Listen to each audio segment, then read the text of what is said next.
हाय।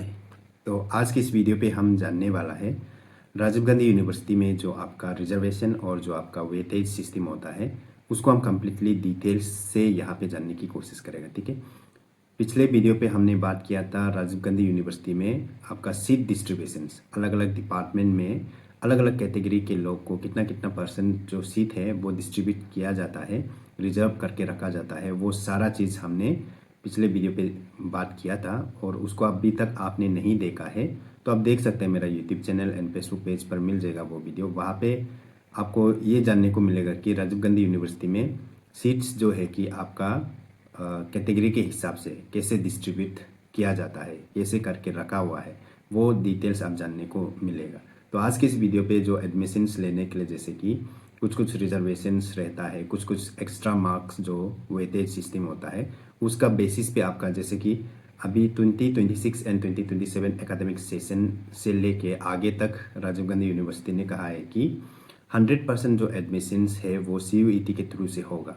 तो CUET exam देने के बाद वहाँ से फिर आपको राजीव गांधी यूनिवर्सिटी में सेपरेट से फॉर्म भरना पड़ता है CUET एग्ज़ाम देने के बाद। ठीक है। तो अभी 2026 का PhD का शुरू हो गया है, अभी PG का शुरू होने वाला है।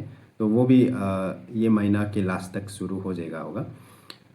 तो उसमें फिर क्या होगा कि आप जो अपना रजिस्ट्रेशन करेगा राजीव गांधी यूनिवर्सिटी का एडमिशन्स पोर्टल में, तो उसमें आप अपना CUET PG का जो भी आपका मार्क्स कैरी करने वाला डिटेल्स वहाँ पे भर के होगा। फिर वो लोग आपको किस बेसिस पे जो सिलेक्शन प्रोसेस है वो करेगा उसको मैं आपको यहाँ पे बताऊंगा। ठीक है। चलो। तो पहले जैसे होता था, पहले क्या होता था कि राजीव गांधी यूनिवर्सिटी में आरजू सेट एंड CUET का होता था और आरजू सेट का 80% सीट जो आरजू सेट के थ्रू से एडमिशन जो लेता था और 20% सीट जो है कि CUET के थ्रू से एडमिशन जो लिया जाता था।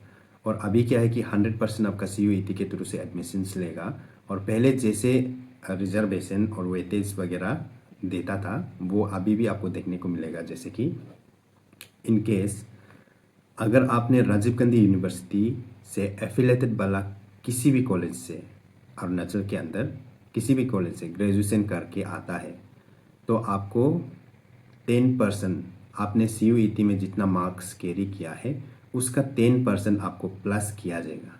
ठीक है। तो 10% जैसे कि मान लो कि आपने आपने अपना CUET में 45 मार्क्स लिया है। ठीक है। तो 45 मार्क्स लिया है तो उसका फिर 10% निकलने से कितना होगा, 45 का 10% होगा 4.5। ठीक है। तो 4.5 को 45 के साथ में अगर आप जो प्लस करता है तो आपका मार्क्स हो जाता है 49.5। ठीक है। तो इस प्रकार से आपका जो मार्क्स जो है कि प्लस किया जाएगा और उसके बाद फिर CUET का जो मार्क्स है उससे सिर्फ आपका डिसाइड नहीं होगा, फिर आपका कुछ कुछ एडिशनल वाला ऐसा वेटेज वगैरह देख के फिर आपका बाद में आपका फाइनल मार्क्स जो है कि डिसाइड होगा। ठीक है। तो अगर आप अरुणाचल प्रदेश का अंदर में किसी भी कॉलेजेस से ग्रेजुएशन किया हो, वो जो राजीव गांधी यूनिवर्सिटी से एफिलेटेड थे, ऐसा होने से आपको 10% वेटेज मिलेगा, नंबर वन। और नंबर टू पॉइंट, अगर आप अरुणाचल प्रदेश का ट्राइबल स्टूडेंट है, ट्राइबल इंसान है और आपने किसी भी कॉलेज से UGC एफिलेटेड वाला रिकॉग्नाइज वाला किसी भी कॉलेज यूनिवर्सिटी से अपना UG कंप्लीट किया है, बैचलर कंप्लीट किया है, चाहे आप अरुणाचल के अंदर से किया हो चाहे आप अरुणाचल का बाहर से किया हो, फिर भी आपको क्या है यहाँ पे 5% का वेटेज दिया जाएगा। तो जैसे कि फर्स्ट वाला में अरुणाचल प्रदेश का अंदर किसी भी कॉलेज में और आरजू एफिलेटेड वाला कॉलेज में आपने ग्रेजुएशन किया है, ऐसा होने से उसमें आप चाहे APST हो या नॉन APST हो उसमें सबको वो 10% वाला जो मिलेगा। ठीक है। और दूसरा जो है कि सिर्फ APST होगा जो किसी भी ऐसे कॉलेज से ग्रेजुएशन किया हो जो आरजू से कोई लेना देना नहीं है, एफिलेटेड नहीं है, ऐसा वाला से। और बाहर स्टेट से होने से भी अगर आप APST है तो आपके लिए 5% ऐड किया जाएगा। तो 5% जो है कि मान लो कि आपने अपना CUET PG में 42 मार्क्स लिया है तो 42 का आप फिर से 5% निकालने से 2.1 होता है और 2.1 को साथ में प्लस करने से आपका मार्क्स हो जाता है आपका हो जाता है 44.1, ठीक है। तो ऐसे करके आपका ऐड होगा। तो ये हो गया। अगर आप अरुणाचल के अंदर से राजीव गांधी यूनिवर्सिटी से एफिलेटेड वाला से अगर ग्रेजुएशन करता है तो उसके लिए 10%, और आप APST है और अरुणाचल के अंदर से हो या बाहर से हो, आप जो RJ एफिलेटेड वाला से ग्रेजुएशन नहीं किया है तो आपका 5%, ठीक है। ये जो पर्सन जो आपका CUET में जो मार्क्स कैरी किया है उसका होगा, ठीक है। उसका 10% एंड 5% होगा, ये याद रखो। उसके बाद एक होता है आपको स्पोर्ट्स कोटा, ठीक है। एक एडिशनल जो सीट हमेशा रहेगा हर डिपार्टमेंट में, चाहे वो लड़का हो लड़की हो, लेकिन एक हमेशा उसमें स्पोर्ट्स कोटा रहेगा। उसके साथ ही साथ जो स्पोर्ट्स पर्सन है उसके लिए फिर से यहाँ पे 10% एंड 5% का फिर से एडिशनल वाला यहाँ पे देखने को मिलेगा वेटेज। और 10% जो उन लोगों को मिलेगा जिन्होंने इंटरनेशनल लेवल पे स्पोर्ट्स पार्टिसिपेट किया हो, और 5% उन लोगों को मिलेगा जो नेशनल लेवल पे पार्टिसिपेट किया हो, ठीक है।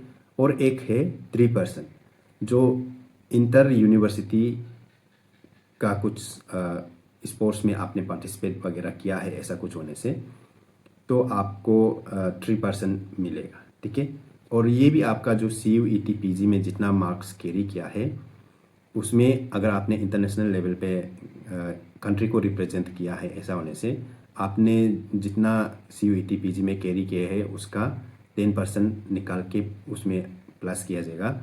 और आपने अपना स्टेट को रिप्रेजेंट किया है नेशनल लेवल पे, ऐसा कुछ होने से तो आपको 5% जो भी आपका CUET PG में मार्क्स था उसका 5% निकाल के उसमें प्लस किया जाएगा। और आपने इंटर यूनिवर्सिटी जो नेशनल लेवल पे किया है, ऐसा कुछ होने से तो उसमें आपको 3% निकाल के आपको ऐड कर दिया जाएगा, ठीक है। उसके बाद एक चीज़ यहाँ में फिर से कहा गया है, आपका फिर वो स्पोर्ट्स सर्टिफिकेट जो फिर से बहुत पुराना फिर से नहीं हो जाना है, ठीक है। बहुत पुराना, ज़्यादा से ज़्यादा 2 साल के अंदर वाला ऐसा वाला होना पड़ेगा। उससे ज़्यादा पुराना होने से शायद से आपका एक्सेप्ट नहीं करेगा, ठीक है। उसके बाद और हम देख सकता है कि जो जिसका पेरेंट्स जो राजीव गांधी यूनिवर्सिटी में रेगुलर एम्प्लॉय है, रेगुलर जॉब करता है, उन लोगों के लिए एक सीट हर डिपार्टमेंट में हर कोर्स में आपको देखने को मिलेगा। एक सीट हमेशा उसमें देखने को मिलेगा, ठीक है। तो ये चीज़ तो आपको राजीव गांधी यूनिवर्सिटी में बोल के नहीं है, अलग यूनिवर्सिटी में भी, सेंट्रल यूनिवर्सिटी वगैरह स्टेट यूनिवर्सिटी में आपको देखने को मिल जाएगा। और EWS कैंडिडेट, ये मैंने पिछले वीडियो पे भी बताया था, उसके लिए 10% सीट्स रहता है, रिजर्व रहता है, ठीक है। उसके बाद और एक कमाल की चीज़ है, एक एडिशनल सीट हमेशा रहेगा हर कोर्स में, हर प्रोग्राम में, चाहे आपका UG PG जो भी है, PhD को छोड़ के, ठीक है। ये उन लोगों के लिए है जो सिंगल गर्ल चाइल्ड है, यानी कि एक जो परिवार का एक लौती बेटी है, उन लोगों के लिए है। ये बहुत अच्छा है, लेकिन इसका बेनिफिट को शायद से नहीं लेता होगा अरुणाचल के अंदर। तो अगर आप इस वीडियो को देख रहे हैं और अगर आप सिंगल गर्ल चाइल्ड है तो आप ज़रूर से इसका बेनिफिट लेने के लिए ट्राई करो, या फिर आपके नियर एंड डियर में कोई है ऐसा होने से उन्हें रिकमेंड कीजिए और इस वीडियो को शेयर कर सकता है उनके साथ, ठीक है। तो उसके लिए आपके पास होना पड़ेगा एक आपके पास एफिडेविट, नोटराइज एफिडेविट वगैरह होना पड़ेगा एक, ठीक है।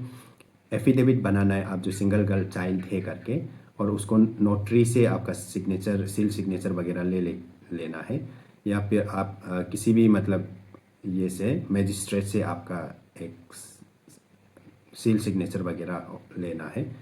तो ऐसा वैसा कुछ आपके पास सर्टिफिकेट रहना पड़ेगा, तब जाके आप जो इसका बेनिफिट को ले पाएगा।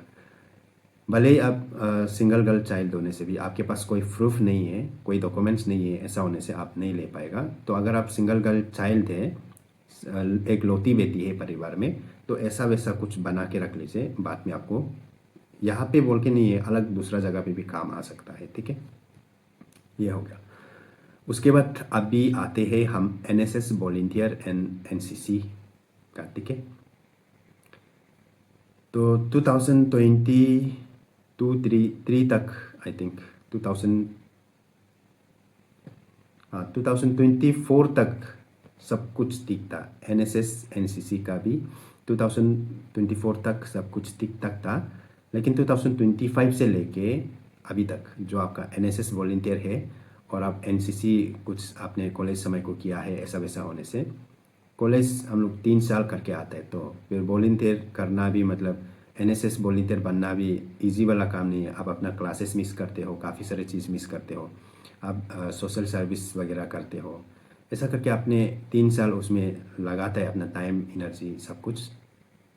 फिर हमको ये जेन्युइनली हमको ऐसा फील होता है कि NSS volunteer and NCC cadet का जो भी है ये थोड़ा मतलब इनजस्टिस टाइप, मतलब अनफेयर टाइप का हमको ऐसा फील होता है। क्योंकि पहले क्या होता था, पहले अगर आप एनएसएस वॉलंटियर होने से तो उसमें 2 कैटेगरी होता था। उसमें आपको 5 मार्क्स दिया जाता था, डायरेक्ट 5 मार्क्स। अगर आपका सीयूईटी में जैसे कि आपने 45 मार्क्स कैरी किया है और आपने एनएसएस वॉलंटियर किया है ऐसा कुछ होने से, और आपके पास एनआईसी या एनआईसी कैंप अटेंड किया या फिर आरडी अटेंड किया या फिर 240 hours working hours social service दिया है, ऐसा कुछ होने से तो उसमें आपको डायरेक्ट 5 मार्क्स ऐड करता था। तो आपने 45 मार्क्स लिए है तो आपका 50 मार्क्स हो जाता है। फिर आप आरजू एफिलेटेड वाला से ग्रेजुएशन किया है तो फिर आपका 10% वाला वो तो है ही है, उसको प्लस करते हैं। फिर आप आरजू एफिलेटेड वाला से नहीं होने से भी एपीएसटी है बोलने से तो आपको फिर उसमें 5% का एडिशन तो मिल ही जाता है। तो ऐसा हो कि पहले कुछ इस प्रकार से होता था। और एनएसएस में भी 2 प्रकार का होता है, एक 5 मार्क्स और एक 3 मार्क्स। या में 3%, 5% नहीं, डायरेक्ट 5 मार्क्स एंड 3 मार्क्स ऐसा होता था। उसके बाद जो आपका ये है एनएसएस में एक होता था 240 वर्किंग आवर्स वाला और एक होता था 120 आवर्स सोशल सर्विस वाला, ठीक है। तो उसमें क्या क्या होता था कि आपने 240 आवर्स ऑफ सोशल सर्विस वगैरह किया है तो 5 मार्क्स एंड 120 का है तो आपका 3 मार्क्स डायरेक्ट फिक्स रहता था। 2024 तक ये जो ऐसा होता था। उसके बाद एनसीसी का भी ऐसा होता है, जैसे कि आप एनसीसी का भी आपका सर्टिफिकेट होता है, उसमें अलग अलग सर्टिफिकेट जैसे कि B certificate, C certificate, A certificate ऐसा होता था। तो जिसका पास सी सर्टिफिकेट या बी सर्टिफिकेट होता था, सी सर्टिफिकेट खास करके जिसका पास होता था उसको 5 मार्क्स डायरेक्ट फिक्स होता था। और जिसके पास बी सर्टिफिकेट या ए सर्टिफिकेट कुछ होने से उसके लिए 3 मार्क्स फिक्स होता था। एनसीसी एंड एनएसएस का पहले ऐसा होता था, ठीक है। तो 2025 एंड 26 एकेडमिक सेशन से ये जो डायरेक्ट ड्रास्टिकली चेंज हो गया। वो कैसे बोलने से, अगर आप एनएसएस वॉलंटियर हैं और आपके पास 240 आवर्स सोशल सर्विस किया वाला सर्टिफिकेट है या फिर एनआईसी कैंप अटेंड किया हो या फिर आरडी कैंप अटेंड किया हो, उनमें से कोई सा भी एक आपके पास हो तो आपको यहाँ पे 0.6% सिर्फ ऐड किया जाता है। 0.6%, वन भी नहीं है, 0.6%, ठीक है। और अगर आपके पास वो सब नहीं है और आपके पास 120 आवर्स सोशल सर्विस का कुछ सर्टिफिकेट है या एक स्पेशल कैंप अटेंड किया वाला सर्टिफिकेट ऐसा कुछ है बोलने से तो आपको यहाँ पे 0.3% दिया जाता है। 0.3 जो 1 मार्क्स का भी वैल्यू नहीं है। और ये सेम चीज़ आपका एनसीसी को भी ऐसे दिया जाता है, दिया जा रहा है। मतलब जो आपका सी सर्टिफिकेट जिसके पास होगा उसका 0.6 और जिसका पास बी सर्टिफिकेट होगा उसका 0.3। तो कुल मिला के मैं भी कॉलेज टाइम को एनएसएस वॉलंटियर था, काफ़ी एक्टिव रहा। और एनएसएस वॉलंटियर का काफ़ी सारे इंचार्जेस वगैरह भी अपना कॉलेज टाइम पे बना था। तो काफ़ी मेहनत और टाइम एनर्जी वेस्ट होता है इसमें। फिर 5 मार्क्स आपको जब यूनिवर्सिटी में एडमिशन लेगा तो उस सर्टिफिकेट से आपको 5 मार्क्स या 3 मार्क्स मिल रहे बोलने से तो बहुत अच्छा बात होता था। तो अभी हमको लग रहा है कि कहीं ना कहीं यहाँ पे अनफेयर है, हमको ऐसा लग रहा है। और हमको लगता है कि ऐसा चीज़ को जो ऑलरेडी यूनिवर्सिटी में है, जो एनसीसी टीम है, एनएसएस टीम है, वो लोग इस चीज़ को बात करना चाहिए, हमको ऐसा लगता है। क्योंकि राजीव गांधी यूनिवर्सिटी में क्या, हर इंस्टीट्यूट में, हर कॉलेजेस यूनिवर्सिटी में एनसीसी एनएसएस तो होता ही है। राजीव गांधी यूनिवर्सिटी में भी है, वो बात अलग है कि थोड़ा बहुत यहाँ पे लूज मोशन है, हमको ऐसा लगता है, इतना स्ट्रांगली एक्टिव नहीं है। तो ये सब चीज़ को ये लोग को बात करना चाहिए, हमको ऐसा लगता है। और इस चीज़ को देख के हम जेन्युइनली, हमको तो पर्सनली बहुत दुख लगता है। इतना तक तो नहीं कर देना चाहिए ना। बाकी चीज़ को इतना हाई हाई दे ही रहे, तो जैसे कि स्पोर्ट्स वाला लोग को आपको 10% 5% दे ही रहे, तो आप एनसीसी एनएसएस वाला को 5% या 3% दे ही दो ना। 0.6%, 0.3%, ये क्या होता है? मुझे तो बिल्कुल समझ में नहीं आ रहा है। चलो ठीक है, तो अभी के लिए बस इतना ही है। और जितना आपका रिजर्वेशंस और एडिशनल वेटेज सिस्टम, वो सारा चीज़ जो आपने मेरा जो सीट डिस्ट्रीब्यूशन वाला वीडियोस देख लीजिए, उसमें आपका कुछ रिजर्वेशंस का कुछ पोर्शन उसमें आपको कवर कर दिया गया है। और अभी इस वीडियो पे कुछ एक दो रिजर्वेशंस वाला कवर कर दिया है, लेकिन यहाँ पे खास करके वेटेज वाला को, एक्स्ट्रा जो वेटेज आपको मिलता है, उस चीज़ को मैंने फोकस करके यहाँ पे बात किया है। ठीक है, तो इस वीडियो को आप आगे भी शेयर कर सकते हैं, ये काफ़ी ज़्यादा इंसान को हेल्प मिल सकता है। तो हम फिर से नेक्स्ट वीडियो पे मिलते हैं।